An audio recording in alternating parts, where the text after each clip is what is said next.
Keluaran 5 ayatnya ke-1-24. Kemudian Musa dan Harun pergi menghadap Firaun, lalu berkata kepadanya, "Beginilah firman Tuhan, Allah Israel, biarkanlah umatku pergi untuk mengadakan perayaan bagiku di padang gurun." Tetapi Firaun berkata, "Siapakah Tuhan itu yang harus kudengarkan firman-Nya untuk membiarkan orang Israel pergi?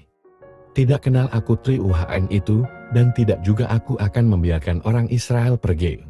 Lalu kata mereka, "Allah orang Ibrani telah menemui kami. Izinkanlah kiranya kami pergi ke padang gurun 3 hari perjalanan jauhnya untuk mempersembahkan korban kepada Tuhan Allah kami, supaya jangan nanti mendatangkan kepada kami penyakit sampan atau pedang." Tetapi Raja Mesir berkata kepada mereka, "Musa dan Harun, mengapakah kamu bawa-bawa bangsa ini melalaikan pekerjaannya? Pergilah melakukan pekerjaanmu." Lagi kata Firaun, "Lihat, sekarang telah terlalu banyak bangsamu di negeri ini.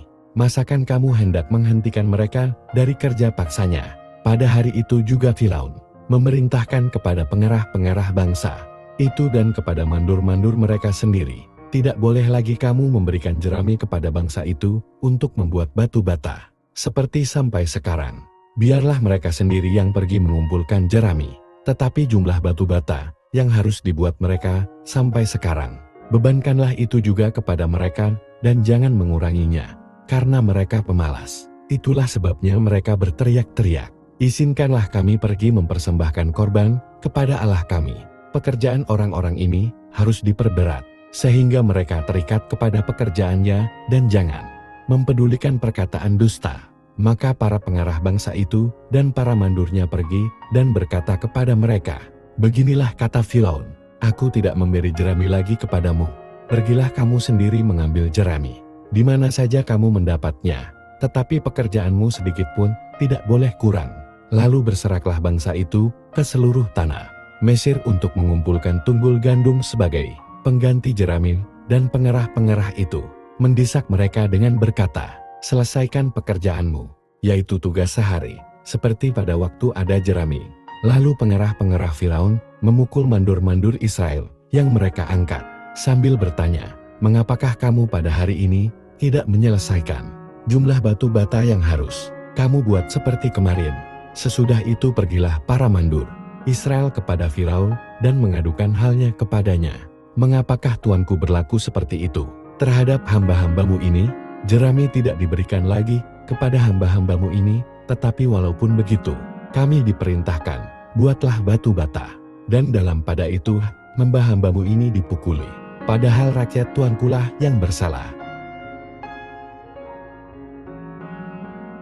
Musa kembali ke Mesir sebagai utusan Tuhan dengan membawa janji-janji besar, janji penyertaan Tuhan, janji bahwa Ia akan menuntun umat Israel keluar dari Mesir menuju Kanaan, janji untuk menyatakan kuasanya atas Mesir, dan janji bahwa Tuhan akan membuat orang-orang Mesir bermurah hati kepada umat Israel. Musa dan Harun pergi mengunjungi para tua-tua Israel dengan membawa nama Tuhan dengan keyakinan yang sama. Ia penuh keberanian menghadap Firaun.